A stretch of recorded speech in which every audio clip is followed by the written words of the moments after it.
Life is great. Just got married in October. I've got a great job. Just a life of health. Going through guardianship helped me realize where I was. It helped me become stable. And even though I didn't want it at the time, it allowed me to see what I can do on my own. My dream job, other than motivational speaking and telling my story, I would like to be a juvenile court counselor, where I can be the advocate between the juvenile, the family, and the court system. I can remember being a church boy, going to a college 3 hours away from parents, away from instruction. It was a culture shock.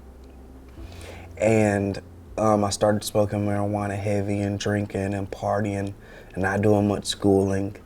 And my mental capacity at that time was at an all-time low. I couldn't really hold conversations. I felt like I had no friends. It was just a big, dark place. I was involuntarily committed 12 times. It was a rough patch for my family.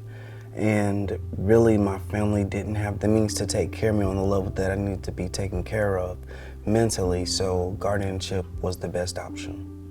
Your family has used every facet they can to help you, and sometimes they need to turn that over to a guardian just for their well-being. Realizing that was hard, but I came to that conclusion. It was the best thing that ever could have happened to me. If I didn't have my guardians, Stacy and Cassandra, I would probably be in the gutter somewhere. They coached me to live a better life. They advocated for me. They let me know, you don't have to be in this situation forever. You do have to follow our directions, but you can retain your rights back. They were big on letting me know this doesn't have to be your end stance. And that was a big decision that I had to make, to follow their directions to get better.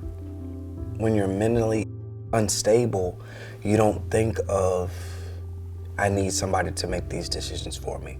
You don't notice that everything is not okay. It's like a blur. The last time I was in the hospital, they gave me an injection of Haldol and it immediately snapped me back.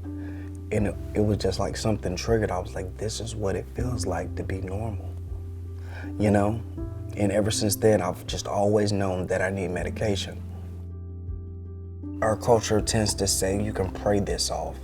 I would like to let them know that it takes the spiritual plus the natural. God has given doctors brilliant minds to bring us medicine. I know God brought me where I am today. I'm not discrediting that. You have to do more than just pray. God won't do for you what you can do for yourself. My wife has been my biggest supporter. It helps to have that person you can lean on to just tell them, what you're processing at the moment. Sometimes it can be your therapist, it can be a doctor, but there's nothing like having that one person that you can talk to that's with you on a day-to-day basis. Because you see your doctor for like 15 to 30 minutes or an hour. But having that one person that you can vent to and tell them exactly what you're processing, this is what I'm thinking, what do you think about this, does it sound okay? Just doing that role play helps out a lot.